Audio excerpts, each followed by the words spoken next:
But y'all stick around. Let's get it unplugged. Welcome back to another great episode of Cultured Unplugged. I wanted to just say thank you to all the new subscribers and the returning subscribers because this evening I can't seem to sleep. So it's about like a little over almost 3:30 in the morning, but I can't sleep. So I'm up and I'm going to read a story with you, another impactful story. A story of basically two young women and their desire to go through great lengths, unfortunately, tragically cut short. So more on this story. I can't wait to tell you this story and really uncover it the way it should be, as they really went through some harrowing experience, especially going through the depths of water.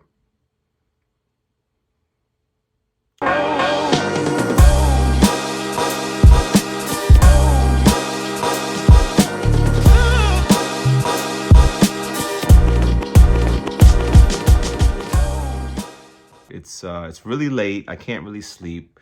I know it's where my eyes are all red, but I just can't sleep, and I don't know what it is. I think the more I'm getting into this new niche, it is really starting to give me some new perspectives that I didn't have before. I'm sure you guys have seen, I have a lot of different videos, basically from before I really talked about hazing, and a lot of those videos were like kind of all over the place, a little random, something to do with travel, something to do with education or a side gig and stuff like that. So I wanted to bring out something that was, a little more personal.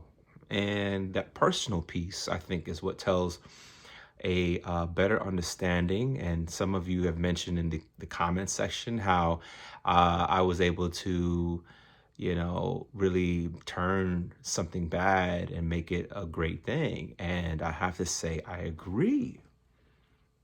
Like, this is really a God's calling, though. This is not about me. This is not about, just, something that's frivolous, right? Like, it's just so much of a call to action. It's like a bigger purpose. It's like, I don't know if you've seen the movie Pay It Forward. There was a boy, I don't know if it's based on a true story.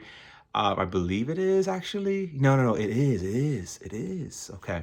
So, one of my favorite movies, by the way. So in the movie, a young boy, I think he was in like Las Vegas. His mother worked at the casino, and his name was Trevor, by the way. So Trevor goes to school. I think it's like the fourth, fifth grade, and while he's at school, he meets his teacher, and the teacher, I can't think of the name of the teacher, but the teacher, is basically giving an assignment. And the assignment is to find that project that will allow them to change the world. You have to think of some type of project that will allow you to change the world. And this young boy, Trevor, like I said, his mother was an alcoholic. It's a wild story. I mean, it was a great movie too when I saw it and it came out. So let me just kind of cut to the chase. I know I want to get ready to tell the story here, and these two young ladies need to get that respect. So anyway, Trevor takes it upon himself to start this I would say this call to action. That's what it was. And he wanted that have someone basically pay it forward. So if he did something good for someone, that one person would then meet like two other people, and those two other people they'll meet will do good. And so it's about literally spreading the will of good in the community, in the country, how far it can go. It can just go really, really far. So that's what I feel like I'm doing with you guys. I'm doing I really am grateful for the comments. I'm grateful for the feedback. I try to answer you guys back or respond back because I'm just kind of new, where this thing is like, it kind of dropped on my lap. It kind of found me. I've tried different things before, but nothing I think was really resonating. And I think being in this personal space with you and talking with you so intimately is very unique. It's almost like somebody mentioned. Well, let me say this. So, how should I say? It's kind of like it's just kind of like you're preparing, like you're a mortician. I know it sounds really dark. Ooh, it sounds really dark, but just kind of follow with me. Like the mortician prepares the body preparing the body to look good, you know. Or if I'm the funeral director, I'm making sure everything looks good. I'm making sure the process looks good. I'm telling their story. I'm reflecting on, I'm delivering the eulogy in some aspects. For some people have not heard the story of these victims that have gone through some very traumatic things before they died. And that sounds, again, dark, but stick with me here, because the story I'm going to tell you is dark. It gets really ugly. It gets really scary. It's really, I think, a story of not only the relationship between Alpha Kappa Alpha and whether or not the campus at Cal State over in California, if the school chapter was indeed actually not active. So many different working parts to this. And to deliver this in its full detail, I have to start off with just saying, look, we're diving into a story really so shocking. It was actually featured on A&E's docuseries House of Horror, or Houses of Horror. So this is the heartbreaking tale, really, of Kenitha Saafir and Kristin High. Two young women who lost their lives in 2002 during a hazing ritual for Alpha Kappa Alpha sorority at Cal State in Los Angeles. Their deaths exposed a dark underbelly of sorority life, a world where secrecy, loyalty, and reputation come before human life. So what you're about to hear isn't just about some single event. It's about the systemic issue of hazing that continues to plague universities across the U.S. to this day. So relax, get comfortable, because this story is as heartbreaking as it is infuriating. Make sure to like, subscribe, hit the bell so you don't miss any episode, because these episodes get better and better. And I'm just going to say, stick around to the end of the episode so you don't miss some details that'll really kind of shock you, okay? So before we get into what happened, let's talk about who they were. Kenitha Saafir was 24, a bright, ambitious student who balanced her studies with a job and had dreams of making a difference. Kristin High, 22, was a single mother, determined to create a better life for her young son through education and sisterhood. We've got a young lady who is 24, and we've got a young mother at 22. How much you want to bet that young son of Kristin High still has to live through the fact that he doesn't have a mom anymore? Much respect to the family, by the way. Again, I just have to put that out there, but that's rough. That's rough.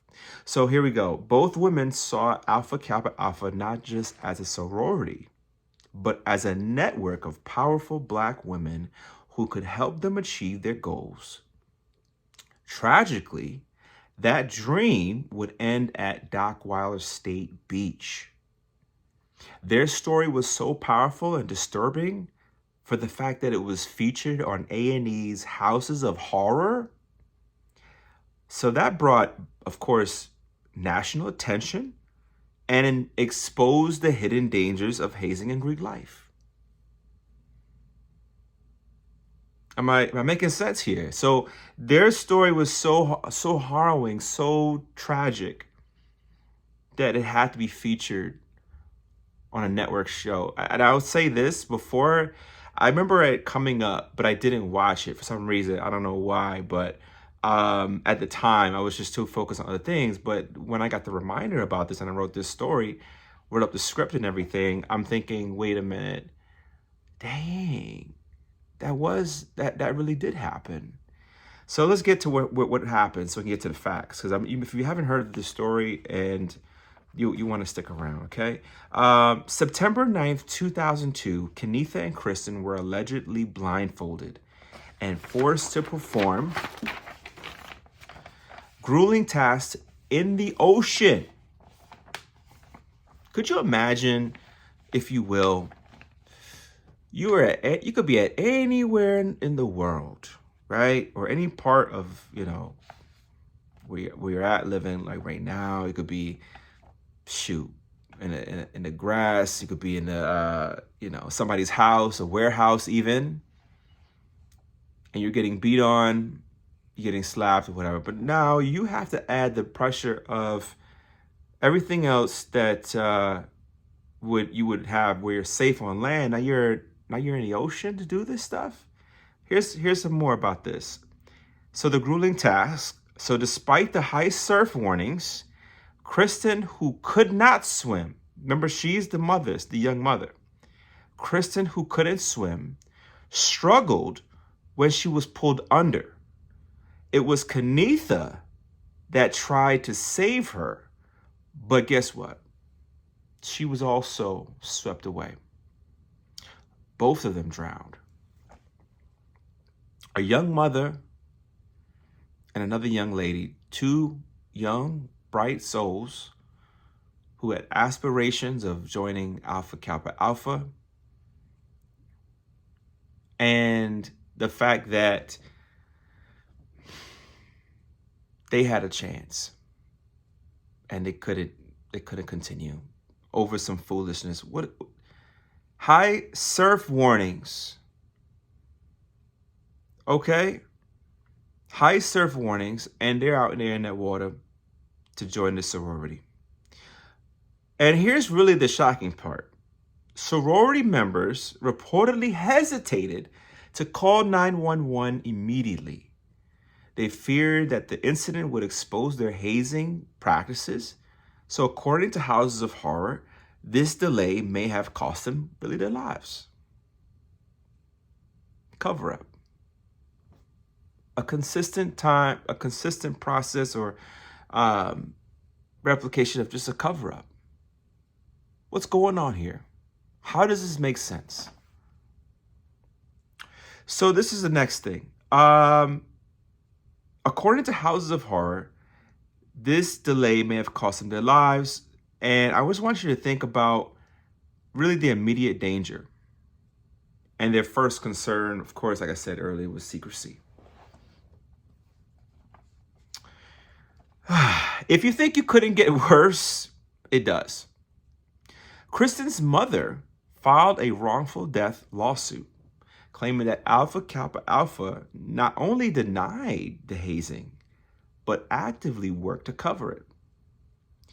They wanted to focus on covering up this case. And so that's the negligent part. But looking at the other side of this is that allegedly they instructed the members to lie and even destroying evidence. You know what happened? They started to contact the parents of Kristin, Kenitha, and they told them, you need to bring back any of the paraphernalia, any of the shirts or the hoodies or any materials that has Alpha Kappa Alpha on it. I'm going to need all that back. We're going to need all that back because your baby did not make it. And not only did she not make it, she died. And she was never a member. You can give me my shit back. They wanted to cover this up so bad. Imagine if it was your young sister. You got a daughter. She's having to go out into the water to do extracurricular activities that is harmful. In the gush of the waves, water you can't even see through, cold.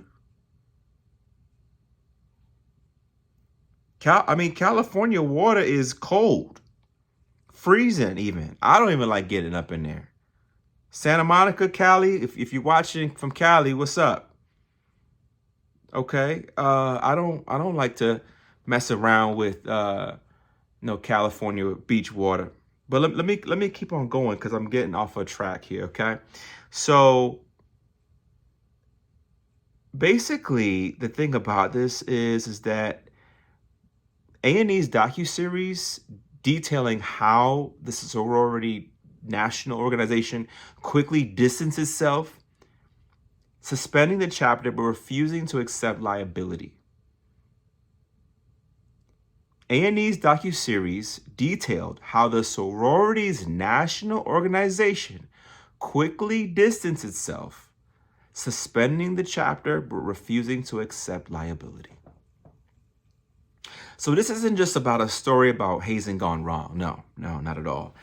It's a story about how powerful organizations can manipulate the truth to protect their image, to protect their best interests, to protect what little integrity they have.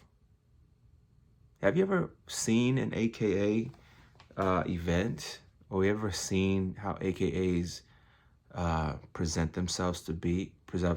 Again, I'm no disrespect to the AKAs, Alpha Kappa Alpha. We're talking about this particular case, and again, rumored. I don't know if it's how true it is, and we may uncover that soon. That this possibility of the chapter itself wasn't really an active chapter. Relevance on that still. We need to understand that, hey, something happened along the way in the journey. But I was going there with something here in terms of this story and how they tried to lie to destroy the evidence.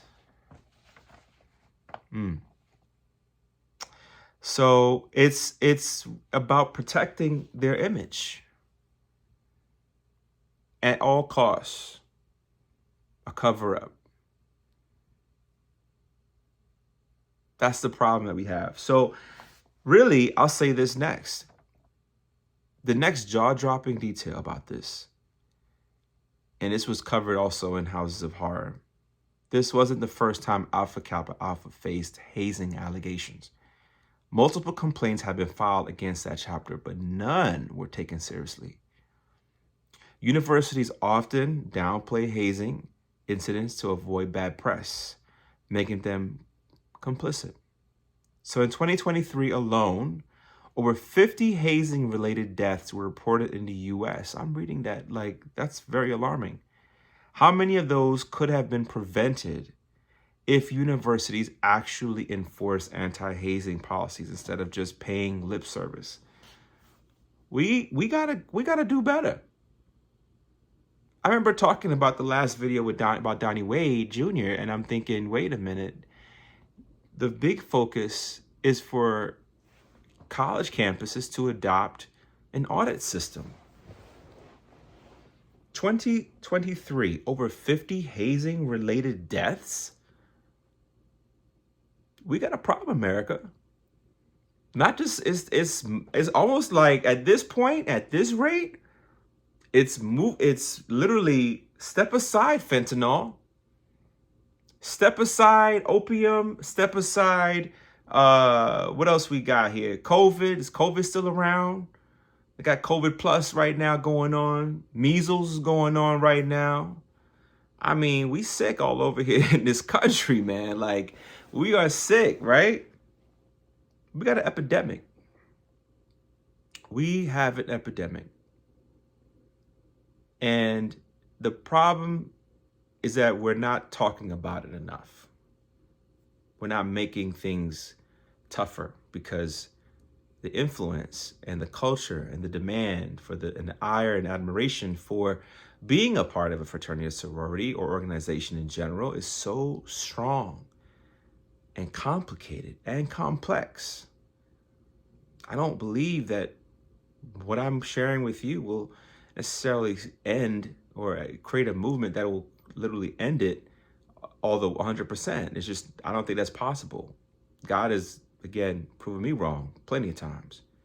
But I do know that the person that this does reach, who is on the fence and they're thinking about it, will make the decision that's right for them. That's my only prayer, is that that's what happens. Because there is no reason that there have been over 50 hazing-related deaths in 2023. That's ridiculous.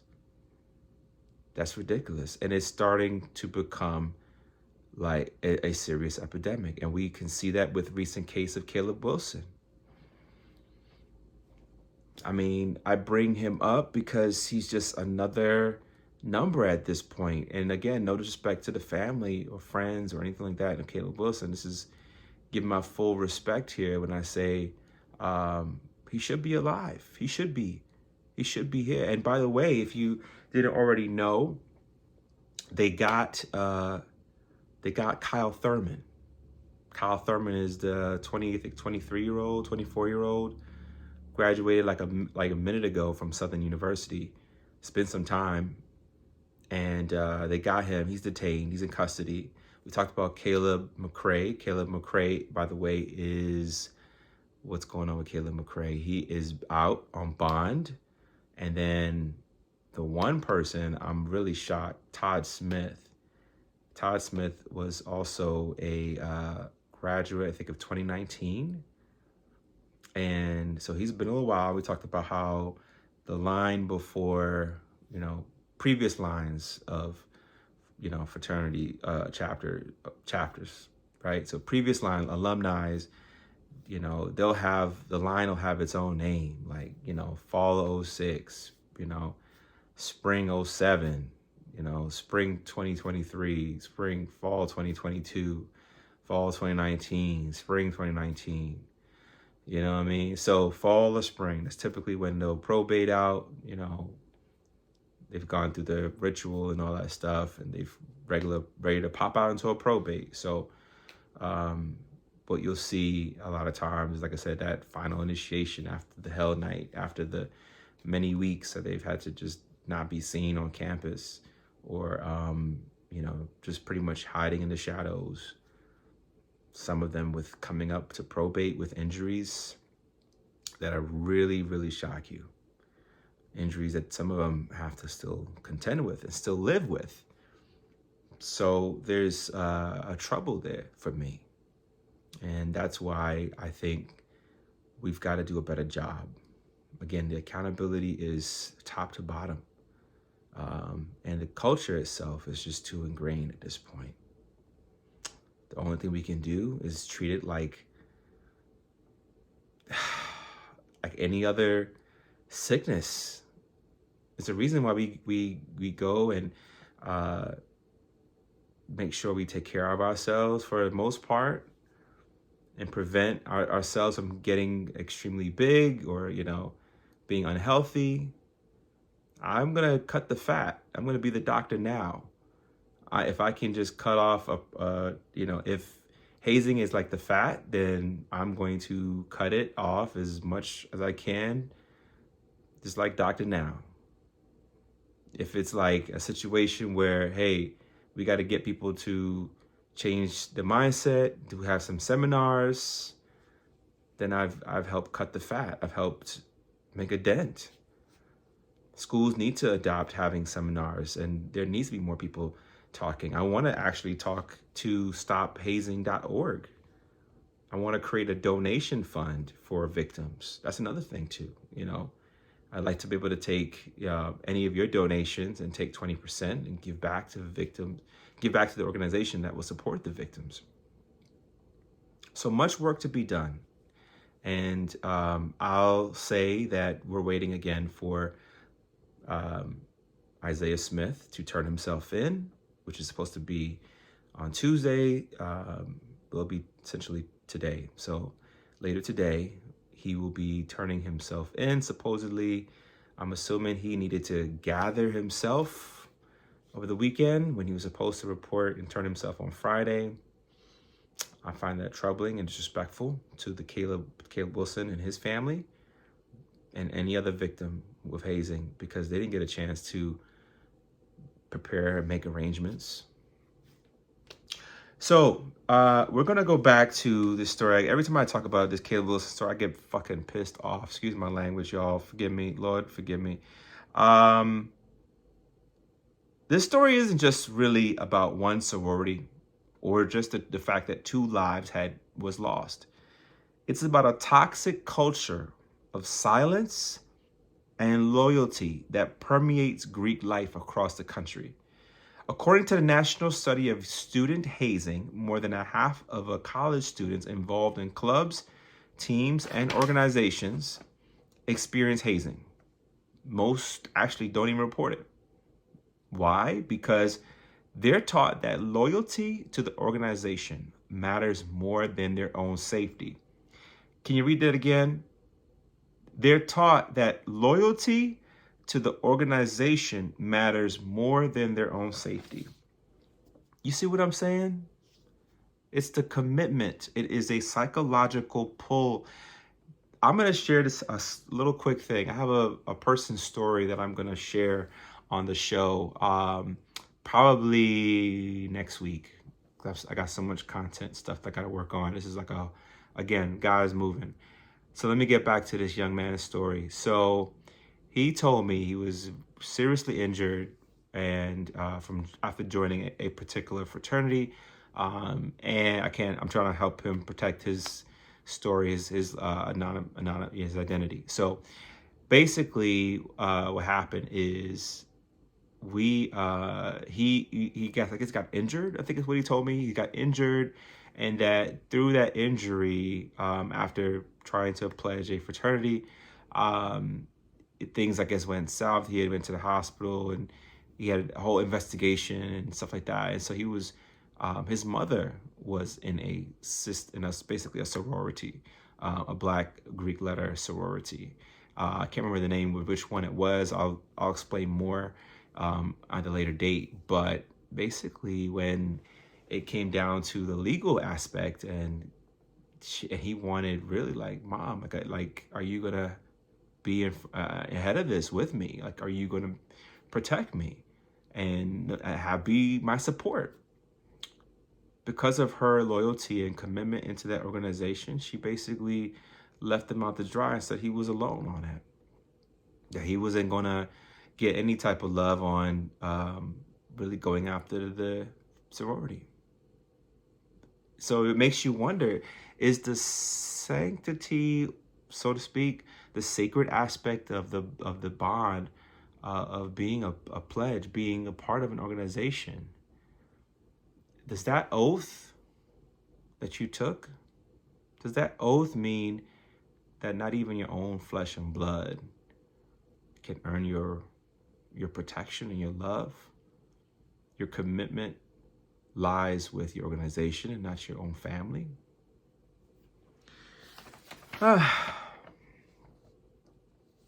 So, yeah. A&E's docuseries highlighted how this code of silence allows abuse to thrive unchecked when victims are too scared to come forward. Predators win, and of course, as you know, the cycle continues. Let's talk numbers. Hazing deaths have been rising, not decreasing. Since 2000, at least one hazing-related death has occurred every year. Every year. Universities and Greek organizations often seek statements claiming to take the matter seriously, yet real accountability is rare. So the fines, suspensions, and the PR statements, they don't bring back lives that are lost. Lives like Kenitha's and Kristin's. So here's another question. How many more families have to bury their children before something changes? How many? If you don't find this concerning, I don't know. I'm captivated by the fact that there's just not enough not enough being done. Okay. We got school shootings and we got hazings. That's what we got. So I'll say this: the tragic deaths of Kenitha, Saafir, and Kristin High really should have been a wake-up call, a call to end the toxic culture of hazing for good. Yet here we are, 2 decades later, still hearing about similar cases. This isn't just a failure of Greek organizations. It's a failure of every university that turns a blind eye. You know that school has a duty to protect your kid. How much money you pay, mom, dad, uncle?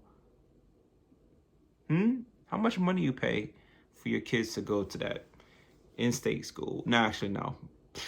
Not the in-state, the out-of-state. Because you know the out-of-state tuition always higher than that in-state tuition, right?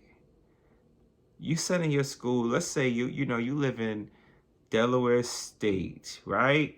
Your kid don't even want to go to Delaware State University. She want to go down to, let's just say, Norfolk State. How much money do you think you paying out? She want to go down to Spelman in Atlanta. How much money do you think she going to pay out?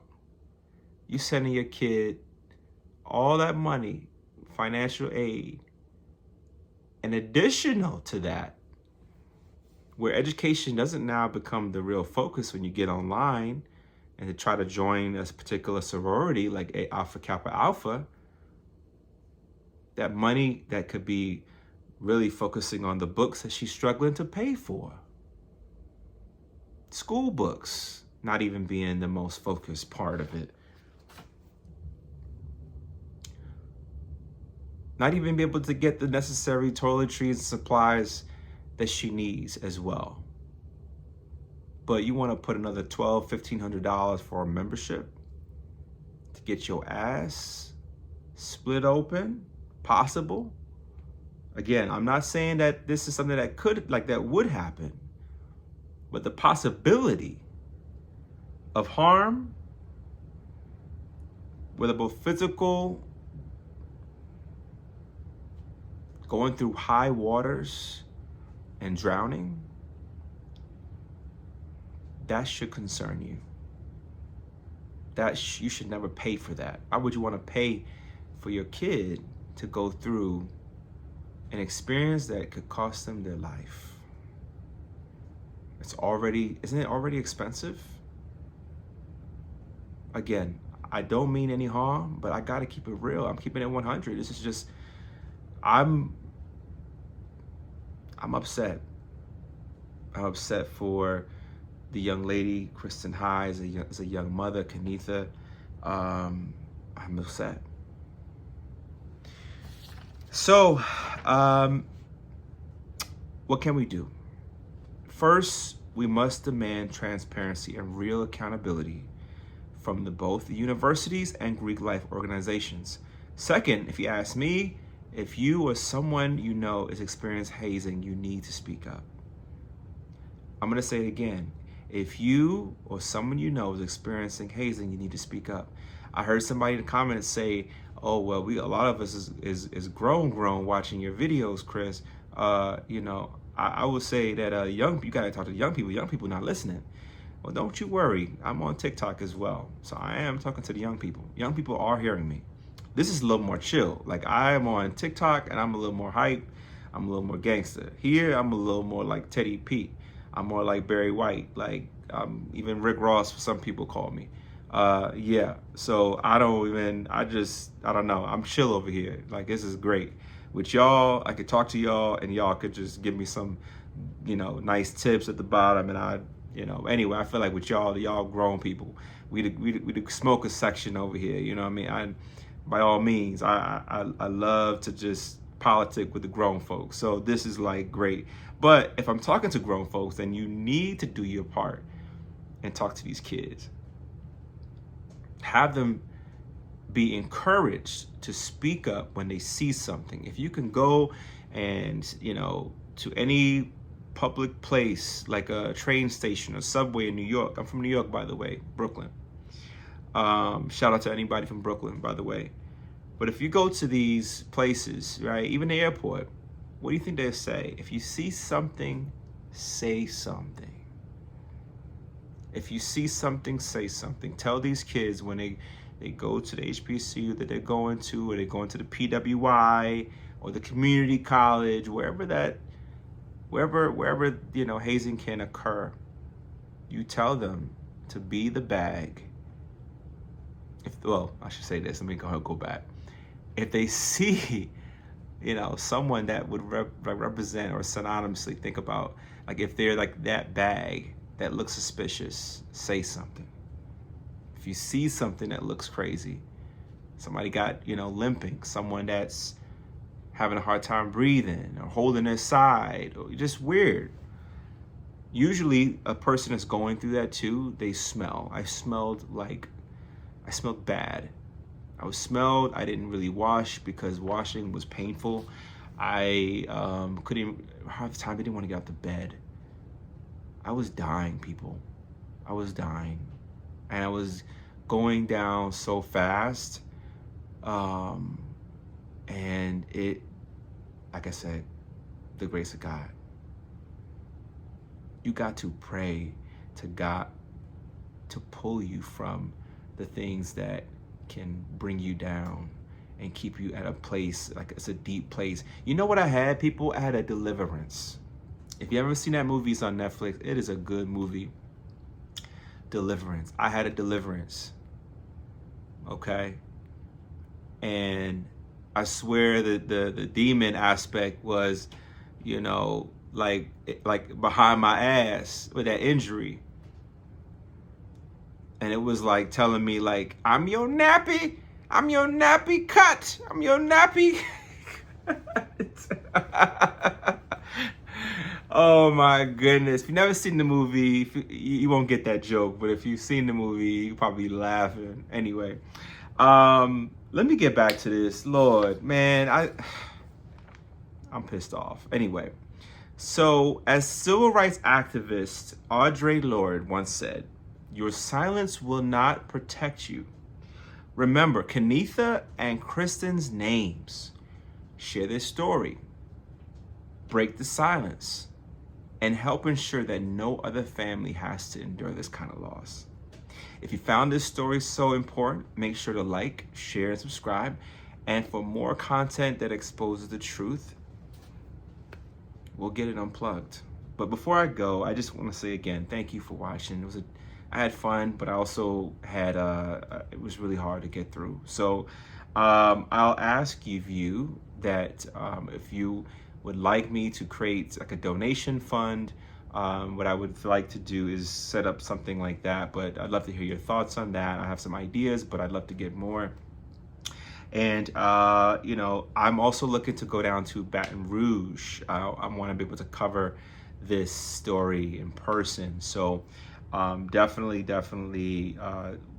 starting a donation fund would be great. I could go down there and really talk to you guys on a personal level, giving you more coverage of that particular case, of the Caleb Wilson case, but also just kind of sharing some deep stories, just like I've been sharing with you these last couple of days. Like literally it was like, what, a week ago now? It's like we're just getting to some important stories, but we're gonna remember Kenitha and Kristin. We're gonna remember them for the courage, for the strength, for the love of who they were, the beauty that they were. They were beautiful, beautiful black women, beautiful black women.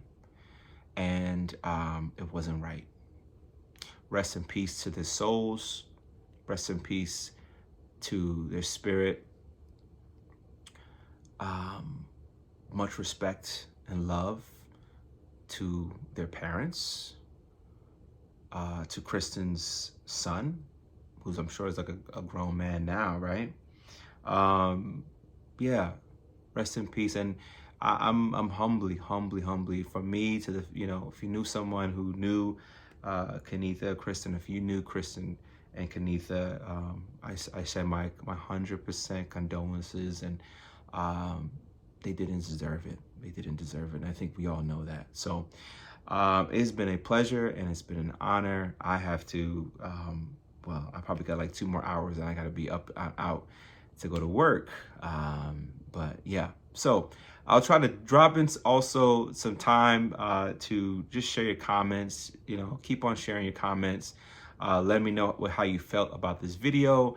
If there's something you'd like me to add or do or whatever, you let me know. I want to follow to what's important for you so that you keep on getting the coverage of real, true crime, because it's like a true crime, really true crime hazing stories.